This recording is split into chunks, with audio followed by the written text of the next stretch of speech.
दोस्तों अभी रशिया के राष्ट्रपति व्लादिमीर पुतिन और अजीत डोभाल के बीच में एक मीटिंग होती है।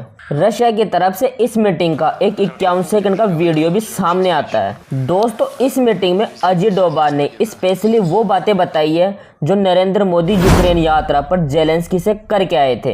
अजीत डोभाल साहब पुतिन से कहते हैं कि जब प्रधानमंत्री मोदी जी ने आपसे फोन पर बातचीत की थी तब वो अपनी यूक्रेन यात्रा और जेलेंस्की से हुई बातचीत के बारे में बताने के लिए एक्साइटेड थे।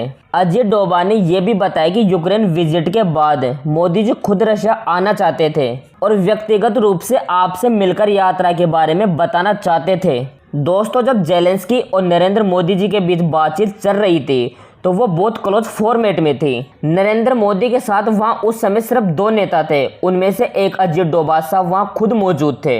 देखो दोस्तों ये तो हम अच्छे से जानते हैं कि भारत और रशिया के रिलेशन काफी मजबूत है। पुतिन नरेंद्र मोदी जी को अपना एक बहुत अच्छा फ्रेंड मानते हैं। तो जब पुतिन और अजीत डोभाल साहब के बीच में बातचीत चल रही थी तब पुतिन अभी रिसेंट हुई मोदी की मॉस्को यात्रा का भी जिक्र करते हैं। पुतिन उस यात्रा के लिए कहते हैं कि मुझे मॉस्को का दौरा बहुत अच्छे से याद है। वो यात्रा केवल सफल ही नहीं रही बल्कि उस दौरान लिए गए फैसले काफी अहम भी रहे। दोस्तों आपको याद होगा जब नरेंद्र मोदी की मॉस्को यात्रा हुई थी तब एक मेजर डेवलपमेंट भी हुई थी। तब रशिया की सेना में से 45 इंडियन सिविलियंस को रिहा किया गया था जो कि रशिया की सेना में रहकर वॉर लड़ रहे थे। दोस्तों भारत और रशिया के बीच रिलेशनशिप का एक बहुत ही लंबा और एक ऐतिहासिक सफर रहा है।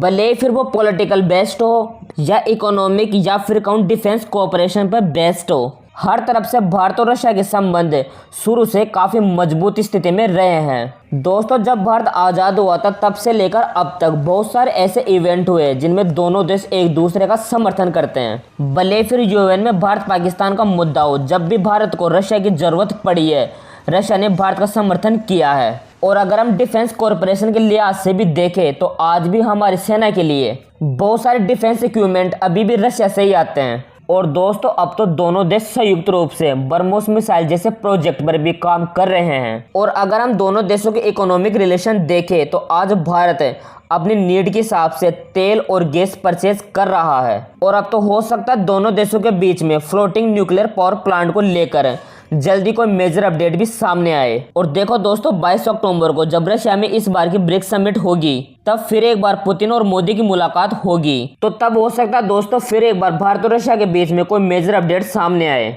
स्पेशली इस न्यूक्लियर पावर प्लांट की टेक्नोलॉजी को लेकर। सो दोस्तों अगर वीडियो पसंद आई तो वीडियो को लाइक जरूर करें और अगर आपको ऐसी अपडेटेड वीडियो देखनी है तो इस चैनल को अभी सब्सक्राइब कर लो। मैं आपके लिए हर एक अपडेटेड वीडियो लाता रहूँगा।